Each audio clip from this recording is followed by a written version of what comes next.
నమస్తే. మనము త్రిపుర రహస్యం గురించి మాట్లాడుకుంటున్నాము. యాక్చువల్‌గా ఈ త్రిపుర రహస్యం మొదలుపెట్టబోయే ముందరు నేను అంతకుముందు భగవంతుడి దయ వల్ల భగవద్గీతని ప్రస్తుత పరిస్థితుల్లో అని టోటల్‌గా ఆ భగవద్గీత సారం అది మాట్లాడుకోవడం జరిగింది. అదేమనుకున్నాను, భగవద్గీత మాట్లాడిన తర్వాత భగవద్గీత అంతా భగవాన్, భగవాన్ అనే పేరు వాడారు అంటే అదే భగవతత్వం అంటే అదే అందులో పురుషోత్తమ ప్రాప్తి అలాంటి పదాలే వాడడం జరిగింది. అందుకని ఒక అమ్మవారి గురించి కూడా చెప్తే బాగుంటుందేమోనన్న పద్ధతిలో దీని గురించి వెతికితే త్రిపుర రహస్యం అని తెలిసింది. చూస్తే ఆల్మోస్ట్ ఆల్ జ్ఞానకాండ ఇది కూడా. అంటే చెప్పబోయడంతో ఏదైనా శక్తి గురించి అమ్మవారి గురించి చెప్తారేమో అనుకున్నాను. ఇందులో చెప్పింది కూడా అల్టిమేట్ ఏంటి, జ్ఞానం గురించే చెప్పారు.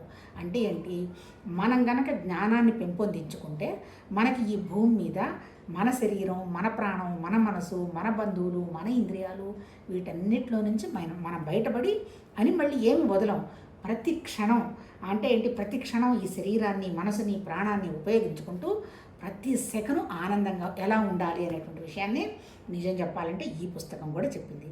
కాకపోతే ఏంటి, ఇటు భగవద్గీత అయినా ఇటు ఈ త్రిపుర రహస్యమైనా అల్టిమేట్గా నాకు ఎండే అనేటువంటి విషయం రావాలి అంటే కొద్దో గొప్ప కింద కొంచెం పని చేసుకొని విషయాన్ని అర్థం చేసుకోగలిగినటువంటి స్థితిలో ఉండాలంటారు. అంటే ఎట్లా, ఇప్పుడు భగవద్గీతలో ఏం చెప్పాడు, అర్జునుడి విషాద యోగం అన్నాడు. అసలు ఎందుకు విషాదం, ఎందుకయ్యా నువ్వు నాతోనే ఉంటివి, బ్రహ్మాండంగా రాజువి, అదంతా ఉంటే నాకేం తెలియదు, నా బంధువుల్ని నేను ఎందుకు చంపాల్సి వస్తుంది, నేను చంపాలా ఈ రాజ్యం కోసమని విషాదం పడతాడు.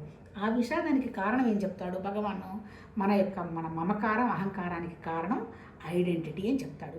అంటే అల్టిమేట్గా మన భగవతత్వ సాధన ఏ రకంగా వెళ్ళాలి, మన ఈ ఐడెంటిటీ పోగొట్టుకోవాలి. ఐడెంటిటీ పోగొట్టుకుంటే ఎందుకు వచ్చింది ఈ ఐడెంటిటీ, ఎక్కడి నుంచి వచ్చింది, అసలు మనం ఎవరము, ఈ ప్రపంచం ఏంటి, ఈ దుఃఖాలేంటి, ఈ జీవత్వం ఏంటి, ఈ ఆనందం ఏంటి అనేటువంటి విచారణ జరిగిన తర్వాత అన్ని సమస్యలకి కారణం మన ఐడెంటిటీ కదా అనేటువంటి భావం వచ్చిన తర్వాత అది ఎలా పోగొట్టుకోవాలి అనేటువంటి విషయాన్ని భగవద్గీతలో చెప్పి, ఐడెంటిటీ పోయిన తర్వాత నీకు నాకు పిసరంత కూడా తేడా లేదయ్యా, నీకు బోలెడు జన్మలు గడిచినాయి, నాకు బోలెడు జన్మలు గడిచినాయి, కాకపోతే ఏంటంటే నీ జన్మేమో నేను జీవత్వం నేర్చుకుంటున్నావు, నా జన్మ దివ్యం, నేను ఎందుకు వస్తున్నాను, ఎందుకు పోతున్నాను అనేటువంటి అవగాహన ఉంది అంటాడు. అవగాహన అంటే మళ్ళీ అర్థం ఏంటి, ఇక్కడ జ్ఞానమే.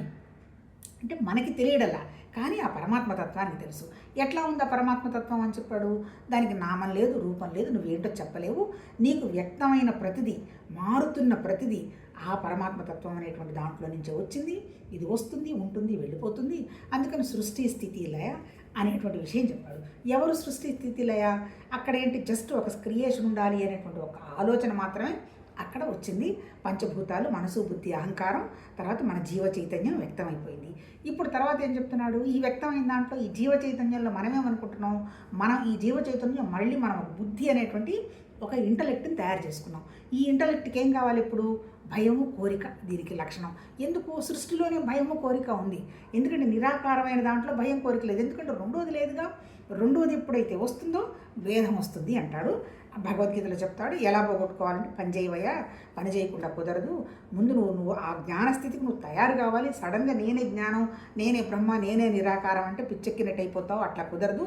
ముందు నువ్వు నిష్కామ కర్మ చేసి నీ బుద్ధిని శుద్ధి చేసుకో. ఎందుకంటే నీ ప్రాబ్లం వల్ల బుద్ధేగా, నీ ఇంటలెక్ట్. ఆ ఇంటలెక్ట్ ఎలా చేస్తుంది మనకి తెలుసుగా, మనం ఏమి చేస్తున్నామో దానికి అనుకూలంగా ఆలోచన చేసి మాట్లాడుకుంటూ ఉంటుంది.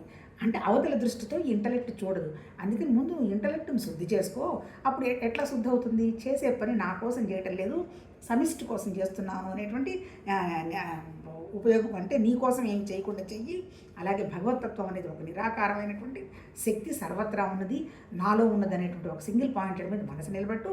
ఆ తర్వాత ఏంటి, నిన్ను డిసిప్లిన్ చేసుకో. జ్ఞానం అంటే ఏంటి, అంతా వ్యక్తమైందంతా అక్కడి నుంచి వ్యక్తమైంది.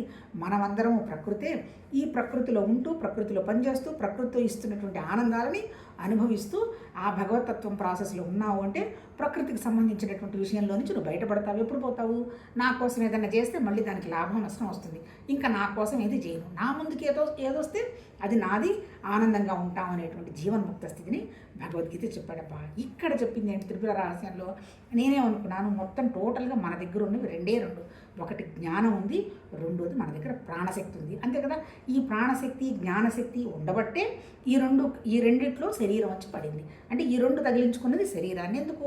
ఒక అనుభవం కావాలి. ఎక్కడ అనుభవం వస్తుంది? అనుభవం నిజంగా వచ్చేది మనసులోనే. కానీ ఆ అనుభవం రావడానికి ఒక ఆధారం కావాలి కదా, ఒక పరికరం, అది శరీరం. ఈ శరీరంలో ఉన్నటువంటి ఇంద్రియాల ద్వారా చూస్తాము, వింటాము, తింటాము, మాట్లాడతాము. ఇవన్నీ చెయ్యి అని చెప్పేది ఎవరు? మళ్ళీ మన మనసే అనే చెప్పాడు భగవద్గీతలు. ఇంకా అంతకంటే ఏం చెప్పలే. ఇప్పుడు ఇక్కడ కూడా ఏంటి, నేనేమనుకున్నాను, ప్రాణశక్తి గురించి ఏమన్నా ఎక్కువ చెప్పటం ఉంటుందేమో ఈ త్రిపుర రహస్యంలో అనుకున్నాను. కానీ ఇక్కడ చెప్పింది కూడా జ్ఞానం గురించే చెప్పాడు. ఇక్కడ ఏం చేశాడు, ఈ త్రిపుర రహస్యం అనేటువంటిది ఎప్పుడైతే సృష్టి వ్యక్తమైందో ఆ సృష్టి నిరాకారం, అక్కడ నామరూపాలు లేవు. ఆమె త్రిపురాదేవి అని ఒక పేరు మాత్రమే. అక్కడ పురుషోత్తముడు భగవాన్ అని వాడితే, ఇక్కడ అమ్మవారు శక్తి అని పేరు వాడడం జరిగింది. ఇక్కడ త్రిపుర అంటే ఎవరు? 3 పురాలను దాటిన ఆవిడ. ఎవరు? మన సుషుప్తి, మన జాగ్రత్తావస్థ, మన సుషుప్తి, జాగ్రత్తావస్థ, స్వప్నావస్థ, ఆ తర్వాత మన సృష్టి స్థితి లయ అంటే బ్రహ్మ విష్ణు మహేశ్వరులు. మళ్ళీ ఏం చెప్పినా ఏంది, నాకు అర్థమైంది ఏంటి, అల్టిమేట్ ఏంటి, మన వేదాలు ఉపనిషత్తుల సారమే. ఎవ్వరు ఏం చెప్పినా, ఇటు భగవద్గీత తీసుకో, ఇటు అమ్మవారికి సంబంధించిన విషయాలు తీసుకోండి, లేదు అంటే ఆశ్రమాలు తీసుకోండి, లేకపోతే ఏమి చెప్పినా దాన్ని ప్రస్తుత పరిస్థితులకు అనుగుణంగా తేలికగా ఉండేట్టుగా ఏదో డైల్యూట్ చేస్తూ చెప్పటం తప్ప, అల్టిమేట్ అయితే నిరాకారమైనటువంటి శక్తిలో నుంచే సర్వత్రా వ్యక్తమైందని ఇక్కడ కూడా చెప్పాడు. ఈ బ్రహ్మ విష్ణు మహేశ్వరుల యొక్క అంశగా దత్తాత్రేయుడు పుట్టాడు. దత్తాత్రేయుడికి ఇంకెవరైనా దత్తాత్రేయుడి బ్రదర్స్ వచ్చి దూర్వాసుడు, వశిష్ఠుడు, వాళ్ళంతా కూడా కాంటెంపరీస్ అంటారు. ఇదంతా డెవలప్ చేసిందంతా నా నిజం చెప్పాలంటే ఋషులు, ఆ మహానుభావులు స్వచ్ఛంగా ఉండి వాళ్ళు ఆల్మోస్ట్ వాళ్ళ బుద్ధి భగవతత్వ బుద్ధికి వాళ్ళ బుద్ధికి తేడా లేదు కాబట్టి దాన్ని గ్రహించి అనుభవంలోకి తెచ్చుకొని వాళ్ళు హ్యాపీగానే ఉన్నారు. కాకపోతే వాళ్ళు జీవత్వంలో నుంచి దైవత్వానికి చేరిపోయినారు. అంతేకాదు, దైవత్వానికి చేరడం ఏంటి, మన దగ్గర ఉన్నది 3: ఆది భౌతికం, ఆ తర్వాత ఆది దైవికం, ఆధ్యాత్మికం. అంటే వాళ్ళు ఆధ్యాత్మిక స్థితిలో ఉండి, అంటే స్పిరిచువల్ అంటే భగవతత్వ స్థితిలో ఉండి వాళ్ళు గ్రహించి మనకి చెప్పారు. వాళ్ళు చెప్పింది ఏంటి, నీ దగ్గర ఉన్నది ఒక మనసే, అంతకంటే వేరే ఏం లేదు. ఈ మనసును నువ్వు ఎలా ట్యూన్ చేయాలి అనేటువంటి విషయాన్ని వాళ్ళు నిజంగా చెప్పింది ఈవెన్ త్రిపుర రహస్యంలో కూడా అలానే చెప్పాడు. ఇప్పుడు ఎవరు చెప్పారు, వాళ్ళ అంశలో వచ్చినటువంటి దత్తాత్రేయుడు పరశురాముడికి బోధించాడు. పరశురాముడు ఆయన శిష్యుడైనటువంటి సువేదనుడికి బోధించాడు. సువేదనుడు మన నారద మహర్షికి చెప్తూ ఈ పుస్తకంలో మనకి తేలికగా అర్థం కావడానికి ప్రతి చాప్టర్లో కథలు సృష్టించారు. అంటే ఈ కథలు కనుక మనం కాన్సెప్ట్ అంటే కథలు అంటే కథగా చూసుకోకుండా అందులో ఉన్నటువంటి ప్రిన్సిపల్ని కనుక మనం అర్థం చేసుకుంటే వండర్ఫుల్, అసలు మర్చిపోము. ఆ తర్వాత ఇంకా నాకు అర్థమైంది, భగవద్గీతకి ఇక్కడికి ఇంకొక తేడా ఏముంది, ఇక్కడ యోగం గురించి చెప్పలే. అంటే ఏంటి, ఈ స్థితికి వచ్చిన తర్వాత ఈ మనసును మనం పెద్దగా కంట్రోల్ చేసుకోవాల్సిన అవసరం లేదు అని చెప్పడం ఎందుకు, మనం ఆల్రెడీ ఆ స్థితికి వస్తే తప్ప ఇక్కడ విషయం అర్థం కాదు. ఇంకా ఏం చెప్పాడు ఇక్కడ, అక్కడ కర్మ చేయి కానీ ఫలితం ఆశించవాకన్నట్టు చెప్పాడు కర్మయోగంలో. ఇక్కడ అసలు కర్తృత్వ భావమే నీ యుగోని పెంచుతుంది. ఇక్కడ నువ్వు చేసేది లేదు, పొందేది లేదు, ఏమీ లేదు. నీ దగ్గరికి ఏదన్నా వస్తే అది కండక్ట్ చెయ్యి, జీవన్ముక్త స్థితిలో ఉండి, అంతే తప్ప నాకు డ్యూటీలు ఉన్నాయి, నేను వాళ్ళని చూడాలి, వీళ్ళని చూడాలి, ఇటువంటి స్థితి కూడా ఇక్కడ లేకుండా చెప్పాడు. అయితే ఎవరికి ఇది చెప్పింది అంటే, ఈ కర్మని, భగవద్భక్తిని, ఆ తర్వాత యోగాన్ని అన్నీ అర్థం చేసుకొని నాకు భగవతత్వం తప్ప ఇంకా ఏమీ అవసరం లేదు, ఈ భూమి మీద కనపడుతున్నది ప్రతిదీ వస్తుంది, ఉంటుంది, వెళ్ళిపోతుంది తప్ప దీనికంత విలువ ఇవ్వాల్సిన అవసరం లేదు అని మనం హిమాలయాలకు వెళ్ళాల్సిన అవసరం కూడా లేదు. మనం ఇందులోనే ఉంటూనే, అంటే ఒక జీవన్ముక్త స్థితి అంటారు దాన్ని. అంటే ఏంటి, భగవతత్వం మన దగ్గరే ఉందనేటువంటి విషయాన్ని మనం 100% గుర్తుపెట్టుకుంటూ ఈ పరికరాన్ని సమిష్టిగా వాడటం చేయాలి. ఇక్కడ త్రిపుర రహస్యంలో చెప్పింది కూడా అదే. ఇక్కడ కాకపోతే ఏంటి, ఇక్కడ ఇప్పుడు ఏది మనం అర్థం చేసుకొని దాన్ని గట్టిగా పట్టుకోవాలన్నా, ఏ విషయమైనానప్ప భక్తి శ్రద్ధ ఉండాలి. భక్తి శ్రద్ధ మనకి రావాలి అంటే ఆ గొప్పతనాన్ని మనం నమ్మాలి. ఇక్కడ ఏం చెప్పాడు, ఇక్కడ ఈ పుస్తకాన్ని 3 భాగాలుగా రాశాడు. మొదటి భాగం ఏంటి, మొదటి వచ్చేసి ఈ భగవతత్వం యొక్క అంటే గొప్పతనం. రెండోది వచ్చేంటి జ్ఞానం. మూడోది ఏంటి, ఆ విషయానికి మనం వెళ్ళడానికి కావాల్సినటువంటి చర్య. ఇప్పుడు ఏం చెప్పాడు గొప్పతనం అడుగుతాడు పరశురాముడు, అడుగుతాడు అసలు ఈ త్రిపురాదేవి ఎవరయ్యా అంటాడు. నీకు ఇంకా అర్థం చేసుకునేంత స్థితి రాలేదు, ఆమె సర్వత్రా వ్యాపించినటువంటి ఒక జ్ఞానశక్తి, అంటే చిత్శక్తి. అందుకే నువ్వు ఆమెను గ్రహించాలి అంటే నువ్వు ఆ స్థితికి రావాలి అంటాడు. సరిపోయి నేను ఆల్రెడీ కర్మ చేశాను, అందరిని చంపాను క్షత్రియుల్ని, ఆ తర్వాత సంపాదించిన నేలను మొత్తం ఇది పరశురాముడిదే ఈ క్షేత్రం. దీన్ని మొత్తాన్ని నలుగురికి అంటే ఐదు దిక్కులు ఐదుగురికి దానం చేశాను, యజ్ఞాలు చేశాను. కాకపోతే నేను మళ్ళీ శ్రీరామచంద్రుడిని దర్శించిన తర్వాత అక్కడ నేను ఓడిపోయినాను. అక్కడ నాకు నిర్వేదం వచ్చింది. వస్తూ నేను ఆయన ఎవరు సంవర్తుణ్ణి కలిశాను. ఆయన్ని కలిసిన తర్వాత ఆయన ఆనందం చూసిన తర్వాత నాకు చాలా బాధ అనిపించింది. ఎందుకు నేను ఇంత సంపాదించాను, ఇంత పేరు తెచ్చుకున్నాను, నా అంత వాడు లేడనేటువంటి స్థితిలో వచ్చిన, కానీ ఆయన ఏంటో విపరీతమైన తాధ్యాత్మంలో ఆనందంలో ఉన్నాడు. ఏంది నీ ఆనందానికి కారణం అంటే నేను కాదు చెప్పేదని వెళ్ళి దత్తాత్రేయుని అడిగాడు. ఏంటి దానికి కారణం అని అడుగుతాడు. ఏమి లేదయ్యా అని అప్పుడు ఈ త్రిపుర యొక్క గొప్పతనం చెప్తాడు. సరే నేను పోయి ఉపాసన చేసుకొని వస్తానని వెళ్ళి 12 సంవత్సరాలు భోజనం లేకుండా ఉపవాసంలో ఉండి అమ్మవారికి ప్రసాదాలు పెట్టి నేల మీద పడుకొని 12 సంవత్సరాలు చేసిన తర్వాత అప్పటికి ఆయనకు శాంతి రాదు. 12 ఏళ్ళు చేశాను, నేనేం సాధించానని మళ్ళీ ఎగైన్ దత్తాత్రేయుడికి వస్తాడు.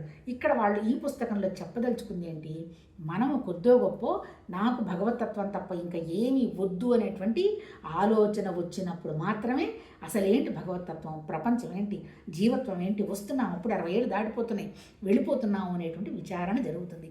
ఆ విచారణ జరగాలంటే నాకు భగవతత్వం తప్ప ఇంకొకటి ఏమి వద్దు అనేటువంటి విషయంగా మనకి విత్తనం పడాలి. అందుకని ఏమంటారు, బలహీనులకి నాకు ఆ కోరికలు ఈ కోరికలు ఉన్నాయి అన్న వాళ్ళకి ఆధ్యాత్మికత కాదు. ఎందుకు, వాళ్ళ కోరికలు తీర్చుకోవాలి. పాపం తీర్చుకోకుండా ఎలా తీరుతాయి?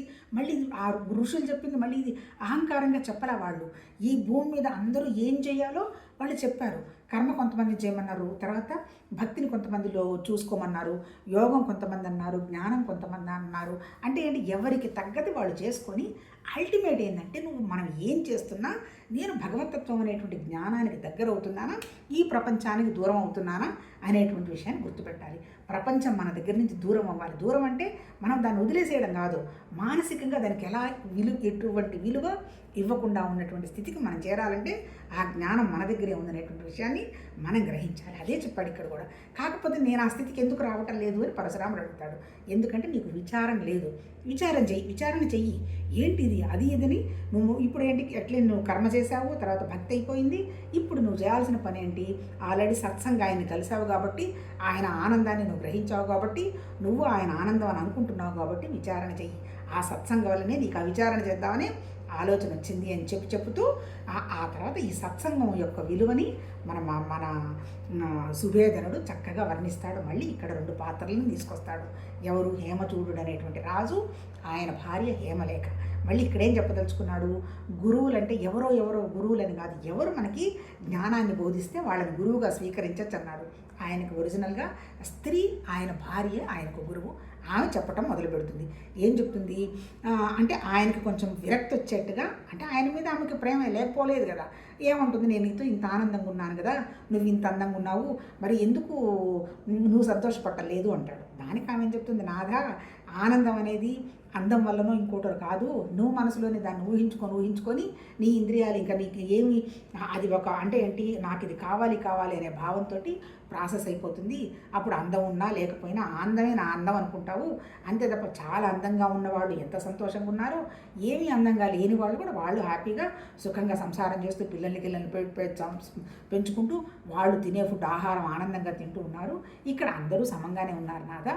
కాకపోతే ఇది ఉంటాం కాబట్టి నేనున్నాను నువ్వు అనుకుంటున్నావా తప్పని కథలు చెప్తుంది. ఆ కథలు కూడా మహారుషులు కొంచెం అంటే మనం అంటే నిజమే, ఇవన్నీ మనం ప్రతి క్షణం వాటిని చూస్తూనే ఉంటాం. అంతే కదా, మనం వీళ్ళు ఇంత అందంగా ఉన్నారు, కప్పులు బాగుంది, మళ్ళీ ఇతను ఎందుకు వేరే వాళ్ళ దగ్గరికి వెళ్తున్నాడు, ఈమె ఎందుకు వేరే వాళ్ళ దగ్గరికి వెళ్తున్నారని మనకి 100 టైమ్స్ వచ్చి ఉంటాయి అలాంటి క్వశ్చన్స్. అంటే తర్వాత ఇంకోటి ఏంటి, ఇంకా ఎంత హీనంగా చెప్తారంటే గాడిద, కుక్క, యానిమల్స్ని కూడా రిఫర్ చేసి చెప్తారు ఈ కథలో. అంటే ఏంటి, అది తినే ఆహారం ఆనందపడేది, మనం తీసుకునే ఆహారం ఆనందపడేది పెద్ద డిఫరెన్స్ లేదు అని చెప్తాడు. దాంతో ఆ సత్సంగతోటి ఆ హేమచూడుడికి రియలైజేషన్ వస్తుంది. పాపం ఇక ఏంటి, నిజమే కదా, మన కంటితో చూస్తున్నాము, ఏంటిది ఈ సృష్టి ఏంటి, ఇదేంటి అని ఆయనకి డిస్కషన్ వచ్చిన తర్వాత మళ్ళీ భార్య దగ్గరికి వచ్చి అడిగినప్పుడు, ఓహో పర్వాలేదు ఈయన ఇక విచారణ చేసి విషయాన్ని గ్రహించుకునేటువంటి స్థితికి వచ్చున్నాడు అని అప్పుడు ఆమె ఒక కథ చెప్తుంది. నిన్న 3 డేస్ నుంచి మాట్లాడుకుంటున్నాం. ఏంటి ఇంత అల్టిమేట్ ఏంటి, ఇప్పుడు నేను ఇందాక చెప్పాను కదా, అంతా జ్ఞానమే. అంటే భగవతత్వం అనేటువంటి జ్ఞానం అల్టిమేట్ ఏంది, ఆ జ్ఞానశక్తి అణువణువు సర్వత్రా వ్యాపించింది. మనతో కూడా ఉన్నది. కాకపోతే ఏమైంది, జీవ సృష్టి తేడాని మనమైతే అంటే ప్రకృతి ఇప్పుడు మొత్తం పంచభూతాలు నేల, నీళ్లు, అగ్ని, వాయువు, ఆకాశం, తర్వాత మన బుద్ధి, మన మన మనసు, మన బుద్ధి, అహంకారం, ఇవన్నీ జడాలే. జడాలంటే ఏంటి, జడం అంటే ఏంటి అంటే మారుకుంటూ పోతాయి. అంటే ఒకే ఒక భగవతత్వ చైతన్యం ఉంది, అది మారదు, అది మన దగ్గరే ఉంది. ఆ చైతన్యాన్ని చిత్ జ్ఞానం అన్నాడు. ఇక్కడ కూడా మళ్ళీ నేను ప్రాణం అనుకున్నా కానీ ప్రాణము మనసు కలిసినటువంటి ఒక జ్ఞానం మన దగ్గర ఉంది. ఇప్పుడు ఇక్కడ ఆమె ఏం కథ చెప్తుంది, నిజంగా ఆమె చెప్పిన కథ ఎవరిది, మనదే, మన స్టోరీనే. ఆమె ఉంటుంది, మా అమ్మ దగ్గర నుంచి నేను, మా అమ్మ అన్నది మళ్ళీ మా అమ్మ నాన్న అలా, అంటే ఒకే ఒక శక్తి. ఆ శక్తి నుంచి మనం పుట్టాము. పుట్టిన తర్వాత అంతవరకు బాగానే ఉంది, ఆ జ్ఞానం మన దగ్గరే ఉంది. కాకపోతే ఒక బుద్ధి వచ్చి పడింది. బుద్ధి స్వచ్ఛంగా ఉన్నప్పుడు బుద్ధి ఏమి కరప్ట్ కాలేదు. ఈ బుద్ధి ఎప్పుడు కరప్ట్ అయింది, అవిద్య అజ్ఞానంతో కరప్ట్ అయింది. అసలు సృష్టి ఎందుకు వచ్చింది అంటే మాయ వల్ల వ్యక్తమైంది అన్నారు. మాయ వల్ల వ్యక్తమైందంటే దానికి ఏం చెప్తారు, ఒక అంటే ఏంటి, ఒక అద్దంలో, ఒక దర్పణంలో ఎలా అయితే బొమ్మలు కనపడుతున్నాయో ఆ నిరాకారమైనటువంటి భగవతత్వంలో మన బుద్ధి వల్ల, బుద్ధి అనే దర్పణంలో ఈ సృష్టి అంతా కనపడుతుంది, నిజంగా లేదు, ఇదంతా ఒక మాయ అని చెప్పాడు. ఏది, మన సృష్టి కోసం. మరి మన సంగతి ఏం చెప్తున్నాడు, అజ్ఞానం వల్ల, అవిద్య వల్ల. ఏంటి అజ్ఞానం, ఈ కంటెదురుగా కనపడుతున్నదే సర్వం సత్యము, ఈ బాధలు, సుఖాలు, కష్టాలు అన్నీ పక్కవాళ్ళ నుంచే వచ్చాయి, నేను చాలా బుద్ధిమంతురాల్ని, నా అంత వాళ్ళు ఎవరు లేరు, నేనేదో సాధిస్తున్నాను, అక్కడికి వెళ్తున్నాను, ఇక్కడికి వెళ్తున్నాను, ఎంతసేపటికి ఏంటి భౌతికంగానే తప్ప నెక్స్ట్ మూమెంట్ ఏమైపోతుంది, నువ్వు మళ్ళీ ఇవన్నీ చేయగలవా లేవనేటువంటి విషయం కూడా మనకు తెలియదు. ఎందుకు తెలియదు ఇదంతా, అజ్ఞానం వల్ల ఇదే సత్యం అని మనం అనుకుంటున్నాం. ఇక్కడ ఏం చెప్పాడు, ఈ కర్మ వల్ల ఏమవుతుంది, కర్మ మనం పని చేస్తున్నాం కదా, ఈ పని వల్ల కూడా ఏమవుతుంది, నేనే చేస్తున్నాను అనేది అది కూడా మళ్ళీ ఈగో ప్రాసెస్లోకి వెళ్ళిపోతుంది. ఈగో ప్రాసెస్లోకి నువ్వు ఎప్పుడు వెళ్ళిపోతావో ఇక నువ్వు పరమాత్మతత్వం గురించి విచారణ ఎట్లా చేస్తావు, అవి రొటీన్గా జరిగిపోతూనే ఉంటాయి. సరే, అదంతా నెక్స్ట్ టాపిక్. ఇప్పుడు ఇక్కడికి వద్దాం. ఇప్పుడు ఏంటి, ఈ అవిద్య వల్ల పట్టుకున్నటువంటి బుద్ధి కరప్ట్ అయిన తర్వాత ఈ అవిద్య ఏం చేసింది, ఇది విపరీతమైన తెలివితేటలు, ఏది కావాలంటే అది సృష్టిస్తుంది. ఎందుకంటే మన మనసు కూడా అంతే కదా, ఇప్పుడు ఇక్కడ కూర్చొని కాలిఫోర్నియాలో కావాలంటే చూసేస్తుంది, ఇటు నుంచి సియాటిల్ కావాలంటే వెళ్ళిపోతుంది. లేదు, నేను చిన్నప్పుడు ఎన్ని సుఖాలు పడ్డానో, కష్టాలు పడ్డానో వెళ్ళిపోతుంది. అంటే నేను ఏది చూస్తే అది దాన్ని బ్రహ్మాండంగా ఊహించగలిగినటువంటి శక్తి ఈ అవిద్యకు ఉంది.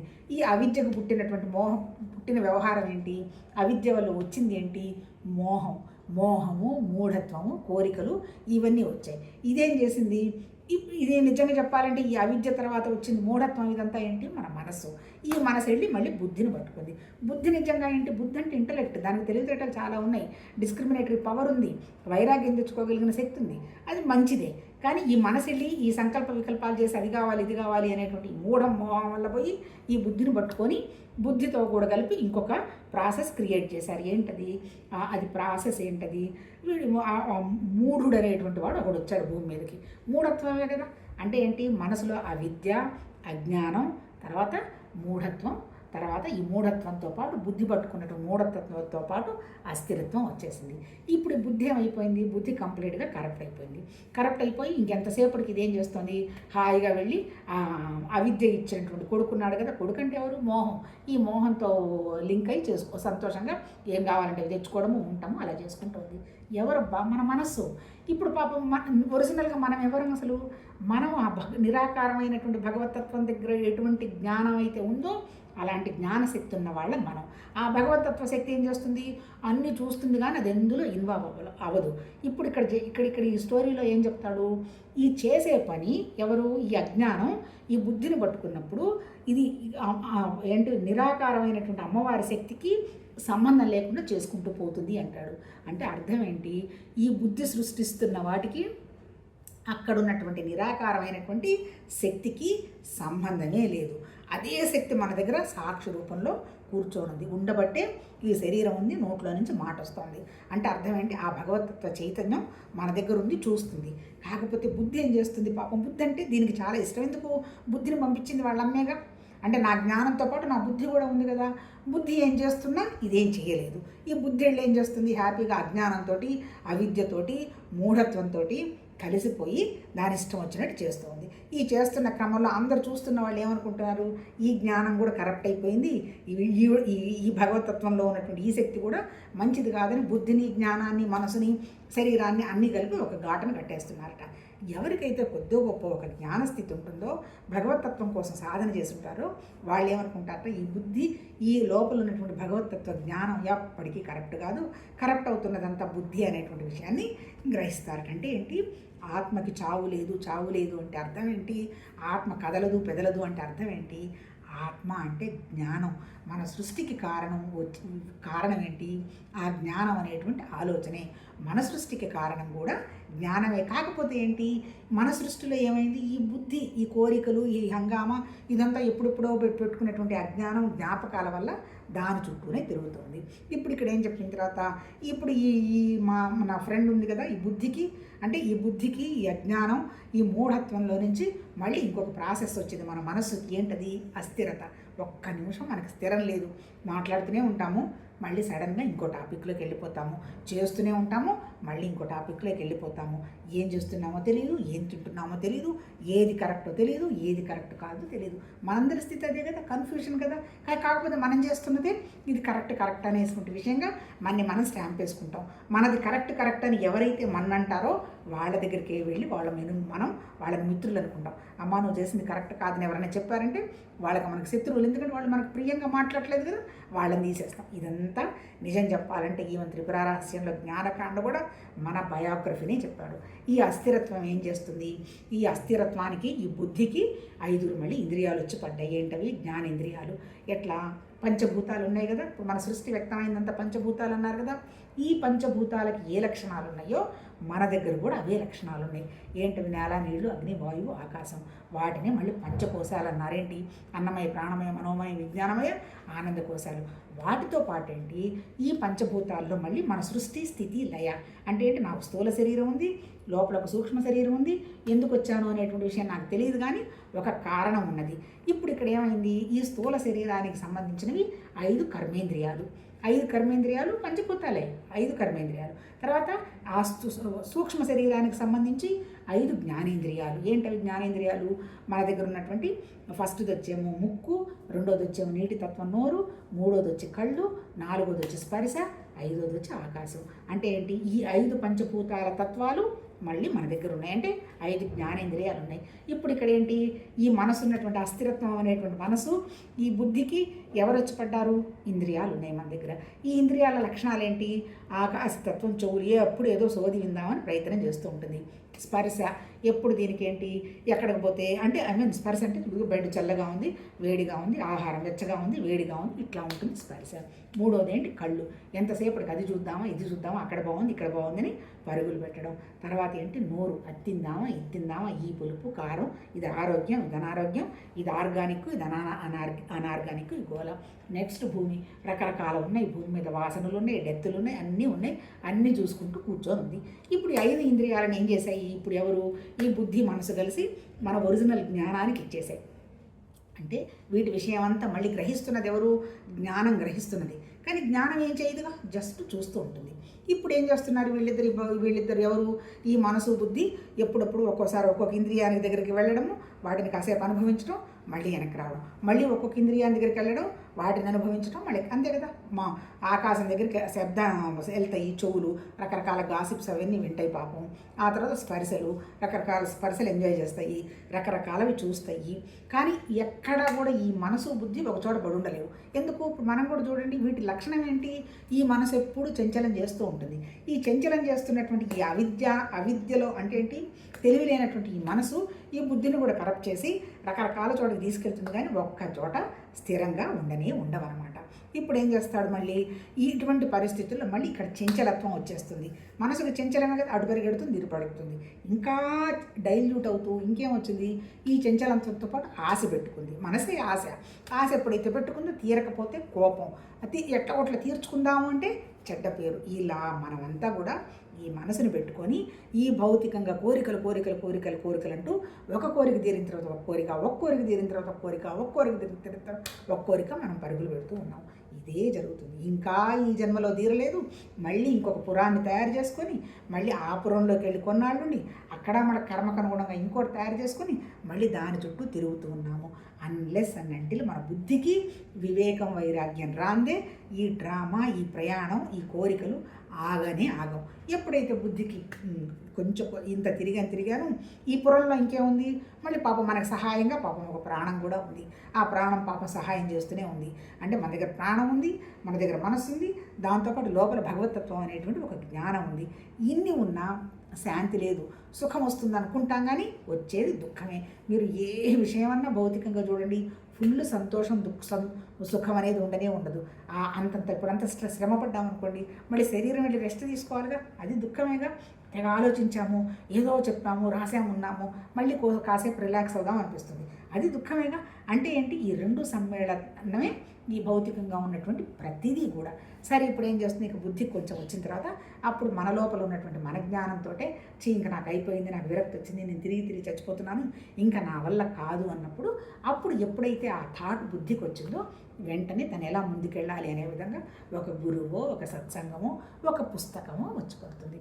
దాని తర్వాత దాని మీద తెలుసుకొని, ఓహో ఇదే కదా, ఓహో దానికోసం నేను ఇలా ఈ కర్మని ఇలా చేసి నిష్కామంగా వచ్చి నా బుద్ధిని మార్చుకోవాలి కదా, భక్తిగా ఒకే విషయం మీద పెట్టాలి కదా, ఆ తర్వాత నన్ను నేను డిసిప్లిన్ చేసుకోవాలి కదా, నా దగ్గర లేని ఏమీ లేదు కదా, నేను భగవతత్వం అనేటువంటి విషయంగా అప్పుడు జ్ఞానం వచ్చి హాయిగా ప్రశాంతంగా భగవతత్వ స్థితిలో ఉండడం జరిగింది. ఇది స్టోరీ. అంటే ఏంటి, ఇప్పుడు ఇక్కడ చెప్పదలుచుకుంది, మనం లేనిది ఏది బయట లేదు.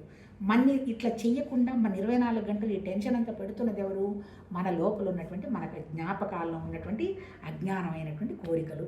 ఇప్పుడు మనకు కొద్ది గొప్ప మన బుద్ధికి వివేకం వైరాగ్యం కనుక వస్తే ఎడబోకు అనేటువంటి విషయంగా అజ్ఞానాన్ని కట్ చేస్తుంది, మూఢత్వాన్ని కట్ చేస్తుంది, చంచలత్వాన్ని కట్ చేస్తుంది, ఆశని కట్ చేస్తుంది, క్రోధాన్ని కట్ చేస్తుంది. ఆ తర్వాత మనకి చెడ్డ పేరు రాకుండా ఆలోచన చేస్తుంది. ఎప్పుడు చిన్న విషయం, ఇది నాది కాదు అనేటువంటి విషయాన్ని కనుక గ్రహించగలిగినప్పుడు, ఒక్కసారి కనుక మనసు ఇది కరెక్ట్ కాదు అనేటువంటి విషయం మనం గ్రహించామంటే అందులో నుంచి మనం బయటపడతాం. మరి అలా కావాలంటే మనం ఎలా ఉండాలి, మన బుద్ధి శుద్ధి కావాలి. బుద్ధి శుద్ధి కావాలంటే భౌతికంగా ఉన్నటువంటి విషయాలన్నీ శాశ్వతం కాదు, సత్యం కాదు, ఇవి జస్ట్ తాత్కాలికం అనేటువంటి విషయం మన మనసుకు తట్టాలి అని మళ్ళీ నేను అనుభవించద్దా, ఎవ్వరు చెప్పరు. ఇక్కడే జీవన్ముక్త స్థితిలో హాయిగా ఇప్పుడు ఈ చెప్తున్నటువంటి హేమలేఖ భర్త కూడా 20,000 సంవత్సరాలు పరిపాలన చేసి హాయిగా భార్యలతో సుఖంగా ఉండి, తర్వాత ఏ పని చేస్తున్నా ఓహో భగవతత్వం వచ్చిందని అనేటువంటి పనిగా నిర్వర్తిస్తూ సుఖదుఖాలు లేకుండా, సంతోషం ఆనందాలు పట్టించుకోకుండా వండర్ఫుల్గా ఆ రాజ్యం మొత్తం భగవతత్వ భావనతో పరిపాలన చేయడం జరిగింది. చివరికి వీళ్ళు హేమచూడు ఉన్నటువంటి రాజ్యానికి కూడా ఏం పేరు పెట్టుకున్నారు, విద్యానగరం, విద్యాపురి అని, ఆ తర్వాత బ్రహ్మపురి అని పెట్టుకున్నారట. ఈవెన్ ఆ రాజ్యంలో ఉన్న చిలక కూడా భగవతత్వాన్ని గురించి, బ్రహ్మజ్ఞానాన్ని గురించే మాట్లాడుతుందట. ఎందువల్ల అంటే ఆ రాజ్యంలో ఎక్కడైతే డిస్పాషన్ ఉండి, అంటే వైరాగ్యం ఉండి, వివేకం ఉండి, తెలివితేటలు ఉన్నవాడు ఎవడైతే రాజ్యం చేశాడో ఆటోమేటిక్గా ఆ రాజ్యంలో ఏముంటుంది, అంత మంచి జరగాలని చూస్తారు కదా. రామరాజ్యం అని ఎందుకు అనుకున్నాము, రామరాజ్యంలో ఒక మామూలు వాడు ఇతను సరిగా పరిపాలించటం లేదన్నా తన జీవితాన్ని మొత్తం త్యాగం చేశాడు. అంటే ఒక్కసారి వివేకం వైరాగ్యం వచ్చిన తర్వాత ప్రజల కోసమే కదా అనేటువంటి భావం వచ్చింది. ఇప్పుడు ఇక్కడ కూడా ఏంటి, హేమచూడుడికి భార్య వల్ల శుభ్రంగా జ్ఞానం తెలిసింది, వివేకం వచ్చింది, వైరాగ్యం వచ్చేసింది. కానీ తనకిచ్చిన పని తన జీవన్ముక్త స్థితిలో తను ఉన్నాడు, శరీరం ఉంది కాబట్టి హాయిగా అందరికీ సంతృప్తికరంగా ఉండేట్టుగా పరిపాలన చేసి సుఖంగా ఆనందంగా ఆ తర్వాత శరీరాన్ని వదులుకోవడం జరిగింది. అంటే అల్టిమేట్ ఏంది ఇక్కడ, మన మనస్సుని, మన ప్రాణాన్ని, మన బుద్ధిని ఇవన్నీ సమత్వ స్థితికి తీసుకురావాలి అంటే మనం ఏం చేయాలి అంటే మన మనసు చేస్తున్నటువంటి ఈ వేషాలని మనకు తెలుసుకోగలగాలి. ఒక్కసారి మనసు డ్రామా మనకు తెలిసిందంటే మనసు మళ్ళీ అలాంటి డ్రామాల్లోకి వెళ్ళదు. అల్టిమేట్ ఏంటి, మనకి పొద్దున్న నిద్ర లేచినప్పటి నుంచి సాయంత్రం అయిన తర్వాత ఎక్కడ నేను రియాక్ట్ అయ్యాను, ఎవరు రియాక్ట్ అయ్యారు, ప్రొఫెషనల్గా రియాక్ట్ అయ్యానా, ఎంప్లాయీ రియాక్ట్ అయిందా, లేదా భార్య రియాక్ట్ అయిందా, కూతురు రియాక్ట్ అయిందా, తల్లి రియాక్ట్ అయిందా అనేటువంటి పాత్రల్లోకి మనం వెళ్ళి చూసుకోవాలి. పాత్రలు ఇవన్నీ మనం పొద్దున్నే నిద్ర లేచిన మొదలు రాత్రి పడుకోబోయేంత వరకు మనదొక డ్రామా. ఈ డ్రామాలో మనదొక పాత్ర, ఏ పాత్రలో ఉంటే ఆ పాత్రతో వండర్ఫుల్గా యాక్ట్ చేస్తాం. తర్వాత ఆ పాత్ర వెళ్ళిపోవడంతో సెలెక్ట్ డిలీట్, మళ్ళీ ఆ పాత్ర ఇట్లా ఉంది, ఆ పాత్ర ఇట్లా ఉంది అనేది మనకు సంబంధమే లేదు. అలా ఎప్పుడైతే మనం ఉండగలుగుతామో 100% ప్రస్తుతంలో ఉంటాం. 100% కనుక ప్రస్తుతంలో ఉంటే అనుభవం ప్రస్తుతంలోనే, నేర్చుకునేది ప్రస్తుతంలోనే, అంతే కదా. నేను చపాతీ తిన్నాను, లేదా నిన్న అక్కడికి వెళ్ళి పూరి తినొచ్చాను, బాగుంది అంటాం. అనుభవం ఎప్పుడు ఉంది? ఇప్పుడుందా? నిన్నటిది కదా అది. జస్ట్ అది మెమరీ అయిపోయింది, అది జ్ఞాపకం. రేపు జరుగుతుందంటే రేపు అది చేస్తానండి, ఇది చేస్తానంటే రేపు తింటావు, ఇంకోటి ఎక్కడికైనా వెళ్తావో తెలియదు కదా. అది భవిష్యత్తు తెలియదు, మాయ. అందుకని ఈవెన్ ఇక్కడ చెప్పింది కూడా ఏంది, ఫ్యూచర్ లేదు, పాస్ట్ లేదు, ఉన్నదంతా నీ దగ్గర ఉన్నది ప్రస్తుతమే అనేటువంటి విషయంలోనే త్రిపుర రహస్యంలో కూడా చెప్పగలుగుతుంది. ఈ ప్రస్తుతంలో నువ్వు ఉన్నావంటే నీ మనసు చేస్తున్నటువంటి వేషాలు నువ్వు గుర్తుపెట్టాలి. ఎందుకు? మనసు ఒక చోట ఉండదు.